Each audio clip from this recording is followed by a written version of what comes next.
Okay, so how exactly did a high-stakes poker game end up shaping American diplomacy? I mean, it honestly sounds like the plot of a Hollywood movie, right? But the quirky, absurd, and frankly unbelievable origins of how early American republics completely disrupted the stuffy traditions of global diplomacy, well, they're entirely real. Welcome to This Explainer. Today we're diving into what I like to call the ultimate underdog's guide to diplomacy.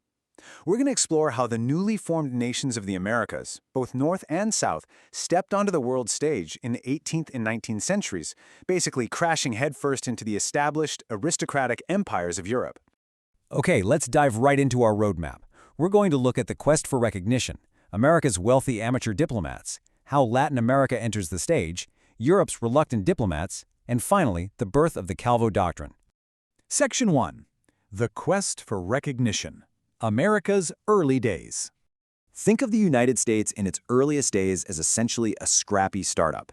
To survive the War of Independence against Britain, this brand new republic desperately needed three things: money, supplies, and formal recognition. And to get that kind of support, America needed a star. Enter Benjamin Franklin. When he went to Paris, he wasn't just a founding father, he was basically the ultimate diplomatic pop star of his day. His strategic brilliance and immense popularity actually secured those absolutely vital treaties by 1778.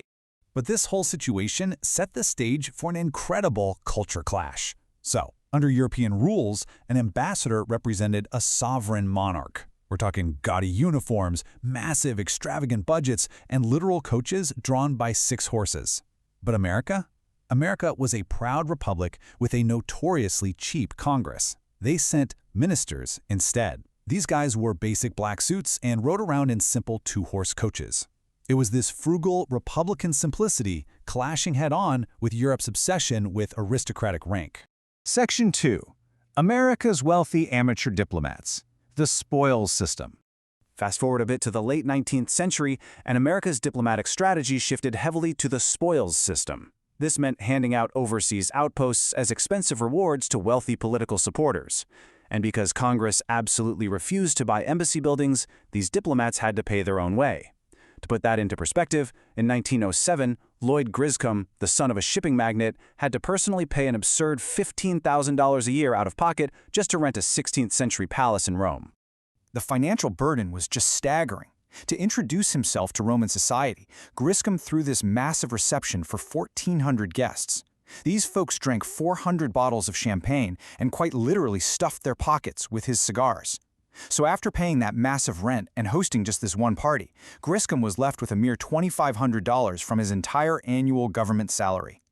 And to really understand the sheer scale of what these amateur diplomats were actually renting, just think about the Palazzo del Drago around 1918. Griscom's rented palace had its own art gallery, a sprawling ballroom, and a literal army of servants, including 8 footmen in red plush breeches. I mean, you literally had to be immensely wealthy to represent the United States back then. Which brings us to the absolutely incredible story of Ambassador John Leishman in Constantinople. Leishman was a former steel magnate who bought an exquisite palace for the U.S. mission using his own gold, fully assuming the government would reimburse him. Well, when Congress dragged its feet, Leishman took matters into his own hands. He hosted a massive stag party in Washington for some very influential congressmen. Late at night, during a high-stakes poker game, Leishman literally threw his newly bought palace onto the table. The bet was simple. If he lost, he'd eat the cost. If he won, the government had to buy it. Spoiler alert, he won the bet. And here is the actual prize of that legendary poker game: the stunning Palazzo Corpi. This breathtaking building, completely adorned with Italian frescoes, literally became the very first diplomatic mission building owned by the United States government in Europe. The whole shebang, all thanks to a winning hand of cards. Section 3. Latin America enters the stage. A wave of revolutions. Now, right around the time the United States was finding its footing, the whole geopolitical map started to shift again. Between 1808 and 1826, newly independent Latin American republics were ready to crash the global diplomatic party. But getting recognized on the world stage? Not easy. European monarchies really hated republics, but they broke through the blockades. The U.S. recognized them first in 1822. Then Britain's George Canning followed in 1824 and 1825, mostly for commercial interests. France finally joined in post-1830, and Spain only threw in the towel and conceded after 1836. Section 4. Europe's Reluctant Diplomats. Europe's dread. So, while Latin American nations were eagerly sending diplomats abroad, the European elites viewed postings to South America with absolute dread. They saw it as this primitive, earthquake-prone sideshow. The excuses they invented to avoid these postings were practically an art form. You'd have Austrian or British diplomats citing the needs of aging parents, or a pregnant wife, or estates that simply required inspection. But the reality? They were terrified of the extreme distance from home, the political instability, and honestly, the total lack of the lavish European civic amenities they were used to in places like Vienna or Paris. Perhaps the funniest example of this reluctance is the British diplomat John Ponsonby. Now, Ponsonby was legendarily handsome. Too handsome for his own good, in fact. He was quite literally exiled to a legation in Buenos Aires as a punishment. Why? Well, because King George IV deeply resented Ponsonby's romantic success with the king's own royal mistress. For a European aristocrat, being sent to South America was basically the ultimate banishment. Section 5. Birth of the Calvo Doctrine. Reshaping global law. But Latin American diplomats didn't just sit around attending European dinner parties. They actively fought back against imperial bullying. To really grasp their impact, we have to look at a concept called diplomatic protection. Now, this was a dangerous 19th century rule that allowed powerful empires to intervene, often using literal warships on behalf of their citizens in other countries. It was essentially a massive legal loophole for constant, aggressive gunboat diplomacy. Enter Argentine diplomat and legal scholar Carlos Calvo.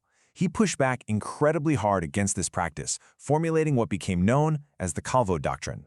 Calvo argued brilliantly that foreign aliens should be treated exactly the same as local citizens. No better, no worse. And furthermore, using armed force to support the private commercial claims of your citizens abroad, he said that was entirely unacceptable. This was a monumental shift that demanded equal respect for the sovereignty of developing nations, and it fundamentally changed international law. So, as you've seen, the early republics of the Americas, armed with frugal budgets, wealthy amateurs, and brilliant legal minds, completely crashed the exclusive clubs of European diplomacy. But it leaves us with a really fascinating question to ponder. When we look at global institutions today, do modern diplomatic postings still secretly rely on vast personal wealth and political favors? Think about the legacy of that spoils system the next time you see a high-profile ambassador appointed. Thanks for joining me on this explainer, and keep questioning the history behind the headlines.